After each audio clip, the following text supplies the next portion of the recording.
بڑوں کا ادب یہ اتنی بڑی خیرات ہے کہ اللہ کے رسول صلی اللہ علیہ وآلہ وسلم کے صحابی ہیں حضرت ابن عمر رضی اللہ تعالی عنہ.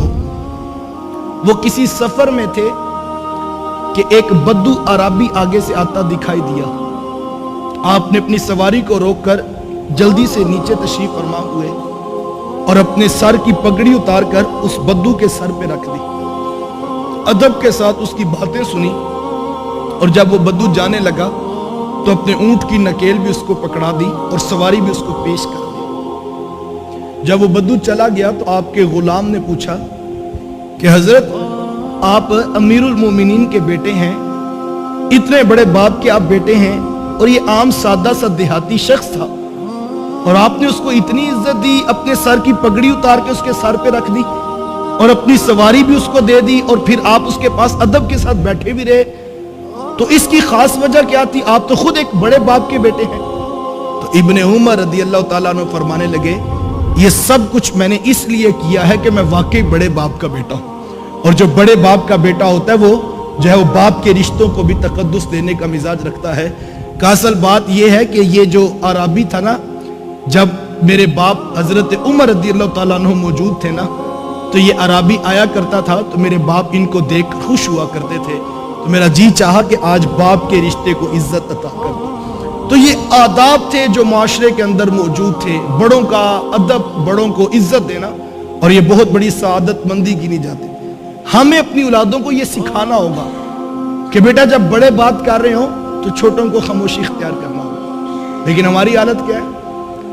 ہماری ڈرائنگ روم کی ٹیبل پر چند لوگ بیٹھے تھے اور ایک نوجوان جو ہے وہ ترکی بترکی جو ہے بڑوں کو جواب دے رہا تھا اور دلائل کے انبار لگا رہا تھا, اور سب خاموش تھے کہ سفید بالوں والے بھی چپ بیٹھے تھے کہ اب اس بچے کو کیا سمجھائیں. تو ہم نے مسکرا کے کہا کہ جناب اصل میں بات یہ ہے کہ ہمارا بیٹا نا وہ اسلام آباد کی یونیورسٹی میں پڑھتا ہے اور اس کا کانفیڈنس لیول بہت بڑا ہے, یہ نہیں کسی کی بات برداشت کرتا, یہ اگلے کے منہ پہ سچی بات سنا دیتا ہے. ہم اس کو کانفیڈنس کہہ رہے ہوتے ہیں اور ہم اس کو جو ہے جدید تعلیم کا رنگ کہہ رہے ہوتے ہیں, ہمارا بچہ بڑا پڑھا لکھا ہے. یہ کیا خاک پڑا ہے جناب جس کو بڑوں سے بات کرنے کا طریقہ بھی نہیں آتا.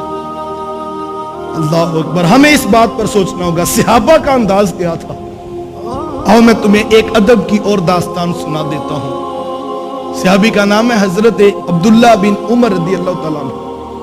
وہ فرماتے مجلس رسول لگی تھی اور اللہ کے رسول صلی اللہ علیہ وآلہ وسلم تشریف فرما تھے. صحابہ بیٹھے تھے کہ حضور نے ایک سوال صحابہ سے پوچھا اور حضور فرمایا کہ صحابہ یہ بتاؤ کہ وہ کون سا درخت ہے جس کی مثال مومن کی سی ہے. اب سب صحابہ خاموش, اور صحابہ فرماتے کہ ہم جنگل کی جڑی بوٹیوں کی طرف غور کرنے لگے کہ کون سا درخت ہے جس کی مثال مومن کی سی ہے, اور اس کے پتے بھی فائدہ دیتے ہیں, اس کا پھل بھی فائدہ دیتا ہے, اس کی جڑیں بھی فائدہ دیتی ہیں. فرماتے ہم سوچنے لگے کہ وہ کون سا درخت ہے جس کی مثال مومن کی سی ہے اور جو نفع بخش ہوتا ہے. فرماتے تھوڑی دیر جب گزری اور کسی کو جواب نہ آیا تو حضور علیہ السلام نے وقفہ سکوت توڑتے ہوئے خود ارشاد فرمایا کہ صحابہ وہ تو کھجور کا درخت ہے. اب مجلس برخاست ہوگی, صحابہ اٹھ کر گھروں کو جانے لگے.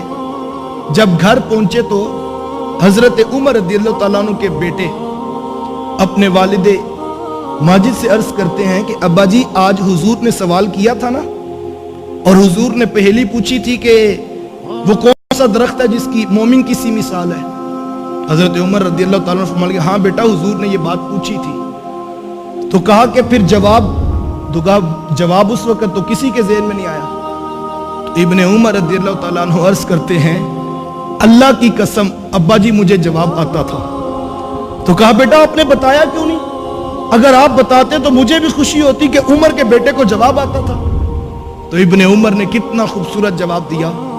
کہا ابا جی میں نے صرف اس لیے جواب نہیں دیا کہ جب ابو بکر و عمر جیسی شخصیات چپ بیٹھی ہیں تو پھر میں جواب کیوں دوں.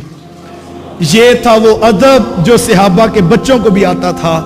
اللہ اکبر, کسی بات پر اگر بڑے خاموشی اختیار کر لیں تو چھوٹوں کو بھی پھر خاموشی اختیار کرنی ہوگی. یہ آداب تھے جو کل تک معاشرے میں موجود تھے, لیکن آج معاشرہ حیا باختہ ہو گیا. آنکھوں میں حیا نہ رہا، لباس میں حیا نہ رہا، اخلاق میں حیا نہ رہا، اور ہم جو ہے وہ تیزی کے ساتھ جو ہے وہ زوال پذیر ہو رہے ہیں۔ خدا را اپنی اولادوں کو آداب سکھائیے، یہ سب سے بڑی دولت ہے جو ہم بچوں کو سکھا سکتے ہیں، اور یہ ذمہ داری کوئی اسکول نہیں لے گا۔ اسکول آپ کے بچے کو رٹا طوطا بنائے گا، اسکول آپ کے بچے کو جو ہے وہ ایک کاغذ ڈگری کا دے گا، اسکول آپ کے بچے کو 30 سے 40 ہزار کی نوکری تو دلوا سکتا ہے جناب، لیکن اخلاق آپ نے خود اپنے بچوں کو، اپنی اولادوں کو سکھانے ہیں۔ اور اس کا بہترین طریقہ کیا ہے، کس طرح اولادوں کو یہ اخلاق سکھائے جا سکتے ہیں؟ جب آپ اپنے گھروں میں وقت دیں گے، اپنی اولادوں کے ساتھ وقت گزاریں گے، تو آپ کی اولادوں کو خود بخود اخلاق سیکھنے کا موقع